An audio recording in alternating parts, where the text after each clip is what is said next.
Konnichiwa. Saviez-vous que Tokyo n'a pas toujours été la capitale du Japon?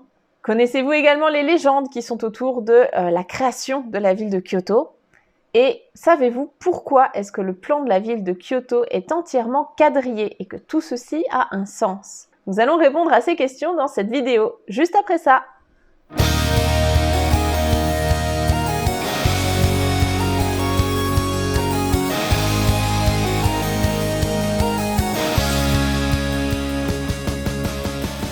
Je suis Sophie du blog coursdejaponais.com, votre professeur en ligne de japonais. Aujourd'hui, je vous propose de nous pencher sur la création de la ville de Kyoto. Alors cette vidéo ne sera pas exhaustive, je ne suis pas spécialiste en histoire du Japon, mais je me suis dit que vous faire une petite vidéo vous retraçant dans les grandes lignes l'histoire de la création de Kyoto et de toutes les légendes qui vont autour de ça, ce serait plutôt sympa parce que c'est des choses que moi-même j'ai appris au Japon.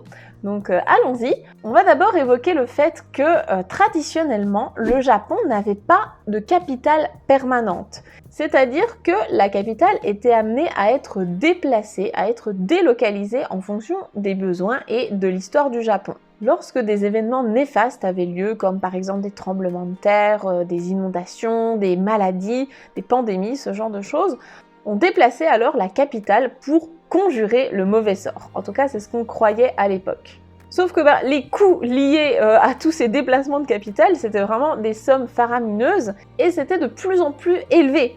Ce qui fait qu'en 710, le gouvernement décide d'établir la première capitale permanente du Japon, à savoir Nara. Nara, c'est une ville que vous connaissez peut-être. À l'heure actuelle, c'est célèbre notamment pour ses daims qui sont très mignons, il faut bien l'avouer. Nara reste ainsi la capitale jusqu'en 784, date à laquelle l'empereur Kame, à l'époque, décide de déménager à nouveau la capitale pour échapper cette fois à l'influence de grands temples bouddhistes qui devenaient de plus en plus importants à Nara. La capitale a donc été déplacée un petit peu plus loin à Nagaoka. Et aujourd'hui, il ne reste qu'une seule stèle qui marque l'emplacement de cette capitale à Nagaoka. Il n'y a plus aucun autre vestige de cette capitale. Alors, moins de 10 ans plus tard, la femme de l'empereur et son fils tombent malades, sa femme décède et la noblesse pense que ça peut être l'œuvre d'une malédiction qu'on leur aurait jetée. Cette malédiction, on l'attribue au fantôme du prince Sawara. C'est un prince qui a été envoyé en exil parce qu'il s'opposait au déplacement de la capitale. Justement, il ne voulait pas qu'elle soit déplacée à Nagaoka et il serait mort pendant son exil. Donc on attribue la malédiction de la femme et le fils de l'empereur qui tombe malade, qui décède, tout ça. Donc on se dit, oh là là, ça sent pas bon, on va encore changer d'endroit pour la capitale. Et cette fois, l'empereur, il veut être sûr et certain que la capitale sera bien protégée, qu'il n'y aura pas de problème. Donc, il va vraiment faire en sorte qu'elle soit le plus possible protégée contre les mauvais esprits. Pour cela, qu'est-ce qu'il fait? Il fait appel à des géomanciens. Et ces géomanciens, ils vont l'aider à choisir l'emplacement idéal de sa nouvelle capitale en se basant sur le Feng Shui.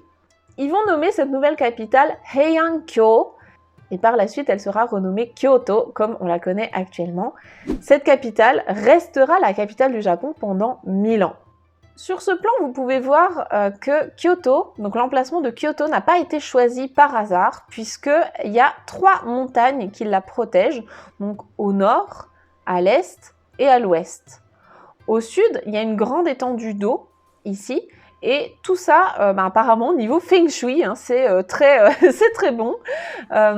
Surtout que, en fait, au nord-est, dans le Feng Shui, c'est considéré comme étant un point faible d'où peuvent entrer les démons, donc tout ce qui est vraiment maléfique. Et c'est à cet endroit-là que se trouve le mont Kihei, dans lequel on a construit un complexe de temples, et il est là pour protéger la ville de Kyoto, donc la capitale. Il y a également les 4 animaux qui sont chacun associés donc à une couleur et à une direction. Donc le tigre blanc à l'ouest, la tortue serpent au nord, etc. Donc tout ça, ça fait que vraiment, normalement, on a mis toutes les chances de notre côté pour que la capitale soit bien protégée. En plus de l'emplacement stratégique de la capitale, on va également l'établir, la construire de manière vraiment optimale, le plus possible, et on va choisir de copier le modèle chinois pour cela. Ce qui fait que Kyoto, la capitale, est construite sur un plan de 1200 blocs de taille égale, ce qui fait que ça ressemble vraiment à un quadrillage, hein, c'est un quadrillage. Et pour protéger l'entrée de la ville au sud, on va établir 2 temples. Les 2 temples en question, ce sera le Toji et le Saiji, qui veulent respectivement dire le temple de l'Est et le temple de l'Ouest. Jusque-là, c'est logique. Bon, après, dans l'histoire, hein, à l'heure actuelle, il ne reste que le Toji qui lui-même a été déplacé, le Saiji a été détruit, etc. Donc, il n'y a pas beaucoup de restes de ça. Et donc, on a une allée principale qui débouche sur le palais impérial, qui à l'époque, en tout cas, était vraiment le cœur de la ville. À l'heure actuelle, ça a un petit peu évolué parce que la ville, bien sûr, s'est étendue de part et d'autre. Mais voilà, il y a vraiment toute une logique dans la construction de cette ville de Kyoto. Si vous êtes déjà allé à Kyoto pour passer un séjour là-bas, vous avez peut-être remarqué que les grandes artères principales de la ville sont numérotées, donc du nord au sud, Ichijo, Nijo, Sanjo, etc., donc de 1 jusqu'à 10.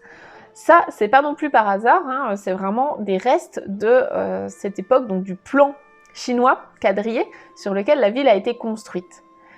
On le voit ici, c'est écrit en kanji, donc Ichijo pour vraiment le premier, le 2, le 3, le 4. Ce sont comme ça ces artères qui passent d'est en ouest, qui sont numérotées. À l'heure actuelle, le plan de la ville ressemble à ça. Donc ici, nous avons une vue d'ensemble de la ville. Donc on voit vraiment hein, que les artères vont du nord au sud et d'est en ouest pour les artères principales.